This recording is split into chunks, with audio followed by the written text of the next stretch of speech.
চট্টগ্রামে আমরা economic zone করছি। এই ইকোনমিক জোনের জন্য আমাদের দরকার অনেক বেশি পাওয়ার। এই পাওয়ার কোথা থেকে আসবে? এই পাওয়ারের সিকিউরিটি যদি না হয় তাহলে স্থানীয় উদ্যোক্তারা মানে তাদের ইনভেস্টমেন্ট ব্যর্থ হবে। যারা বিদেশি ইনভেস্টার্সরা আসবে তারাও কিন্তু ফ্রাস্ট্রেটেড হবে। আমাদের টোটাল এনার্জি রিকোয়ারমেন্টকে আমার মনে হয় রূপপুর দিয়ে অ্যাড্রেস করলে হবে না। এটা হবে না কেন?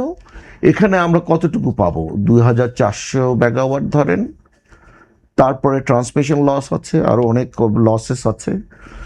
তো আপনার এই জায়গাটাতে দিয়ে আমাদের যে নিরাপত্তাটা এনশিওর্ড হবে সেটা হচ্ছে যে আমরা সবসময় বিদ্যুৎ পাবো, অনবরত কন্টিনিউয়াস কোয়ালিটি বিদ্যুৎ পাবো।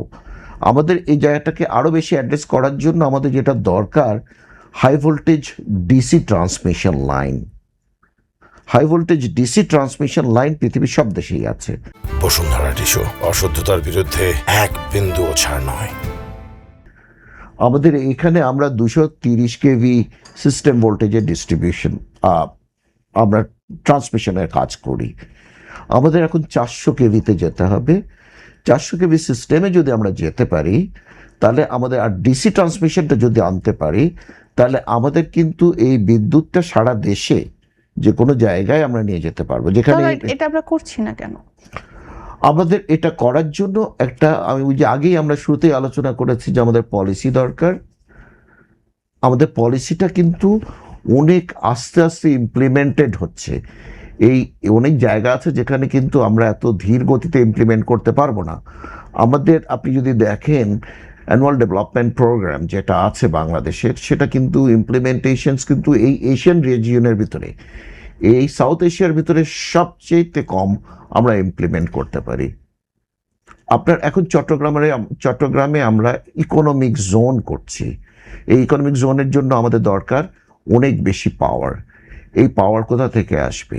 এই পাওয়ারের সিকিউরিটি যদি না হয় তাহলে স্থানীয় উদ্যোক্তারা মানে তাদের ইনভেস্টমেন্ট ব্যর্থ হবে। যারা বিদেশি ইনভেস্টার্সরা আসবে তারাও কিন্তু ফ্রাস্ট্রেটেড হবে, ফলে আর বিদেশি ইনভেস্টমেন্ট আসবে না। এবং ম্যানুফ্যাকচারিংয়ের জন্য বাংলাদেশ হচ্ছে উত্তম জায়গা। আপনি ম্যানুফ্যাকচারিংয়ের জন্য এত উত্তম জায়গা পৃথিবীর খুব কম দেশ আছে। এখানে আগামীতে জনসংখ্যা পাওয়া যাবে, জনশক্তি পাওয়া যাবে।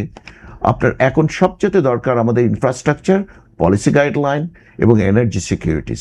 একটার সাথে আরেকটা ইন্টাররিলেটেড। এই যদি ইন্টাররিলেটেড জিনিসটাকে আমরা অ্যাড্রেস করতে পারি একসাথে, যেটা পলিটিক্যাল কমিটমেন্ট, এই পলিটিক্যাল কমিটমেন্টটা যদি ঠিক থাকে তাহলে যে কোনো সরকারই আসুক না কেন, পলিসির যাতে চেঞ্জ না হয়, পার্শিয়াল রিফরমেশনস যাতে হয়।